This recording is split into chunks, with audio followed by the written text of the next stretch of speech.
If you follow this channel, by now you know that we talk about European regulation, fund management, and how to be successful with distributing your funds and strategies across Europe. And most likely you have been already in that meeting or in that conversation when at some point one of the participants drops the bomb. Here I'm not talking about the F-bomb, but another type of bomb, reverse solicitation. Myself personally, I've been in countless meetings and conversations where reverse solicitation was discussed. I've heard many different views about it. I've seen it sliced and diced in different ways. And when putting together this video, I wanted to touch on this strange relationship, let's say, inversely proportional between reverse solicitation and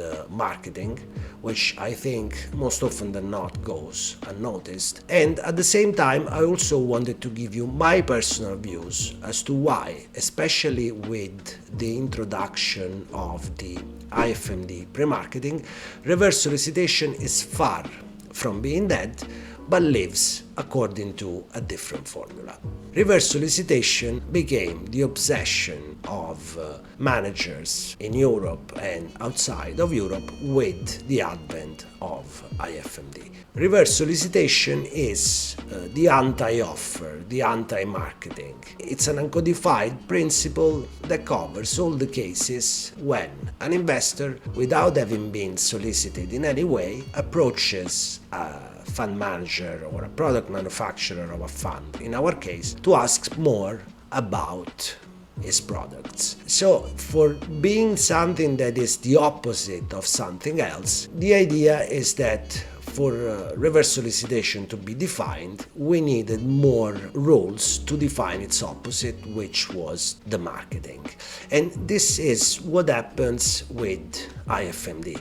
AIFMD, for the first time, introduced a concept, a definition that was valid at European level for what marketing an alternative fund is. And AIFMD had to do so because it also introduced for the first time this concept of marketing authorization of funds. And so we have a definition on the one end of the spectrum for marketing, and on the other end, the opposite end, a reference and a definition also for what reverse solicitation is, which is the case of the investor that, not being solicited, requests information about a fund with a view to invest in it.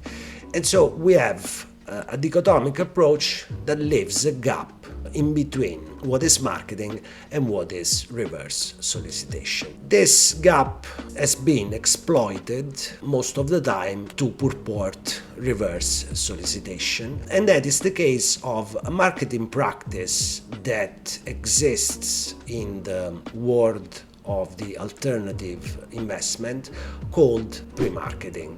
Premarketing was a concept regulated already in certain domiciles in Europe and gives the ability to fund managers to approach so-called anchor investors with their strategies within a fund that is established already or about to be established, to give them the opportunity to tailor the terms of the offer to the preferences and the needs of the anchor investors.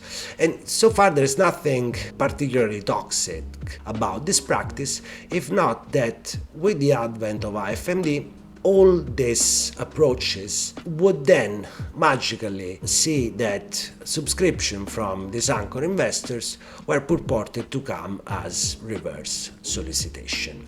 And so European authorities with the cross-border distribution directive try to curb reverse solicitation by defining even more the concept of marketing and adding this additional layer, this additional nuance of the pre-marketing at European level.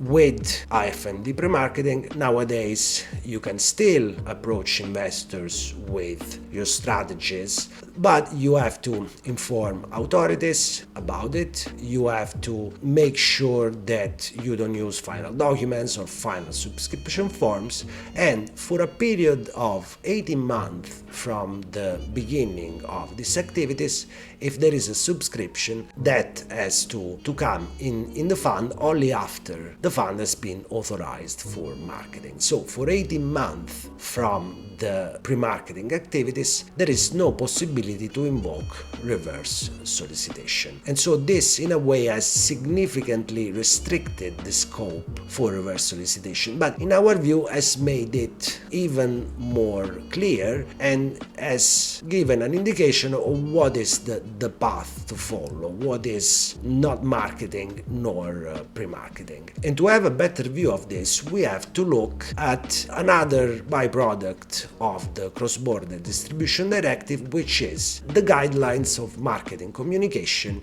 issued by ESMA. For the first time, Europe is trying even more to close the gap that existed on the concept of marketing, and with these guidelines on marketing communication, we have a very interesting list of what is or what can be considered a marketing communication and what cannot be considered a marketing communication. Very interestingly, in the list of the communications that are not considered marketing communication, we see all the communication that pertains to the manager itself without making reference to any of his funds, where the manager talks about what is new in the specific market where it operates, what are his specific abilities. Once more, we have a clear pathway for where reverse solicitation could really thrive in the future. And it is interesting because even before the introduction of these guidelines on marketing communication, some supervisory authorities in the more sophisticated domiciles for alternative investments, like Germany, were already supporting an official narrative whereby if you market your abilities, as it is said in jargon, you of course are not doing pre-marketing nor marketing as such of an alternative fund,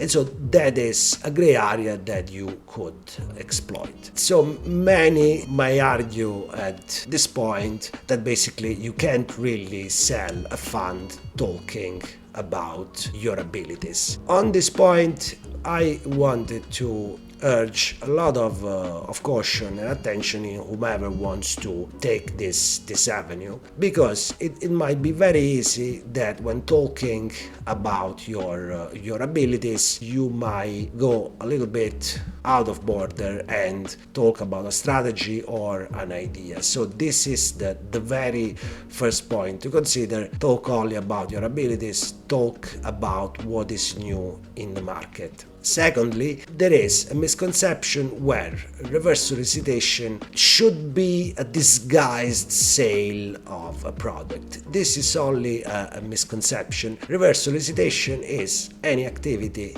that, if we want to look at it as something that can be actively enforced by a manager, is any activity that drives attention to the manager without talking about strategies, about products, but only talking about the abilities of the manager itself and what is new into a specific market. And social media and the times we live in, where basically it's an economy based on attention, should make the rest, because once again, reverse solicitation is not a disguised sale of a product, but it's attracting attention on yourself as a manager and on your abilities and what happens in your market.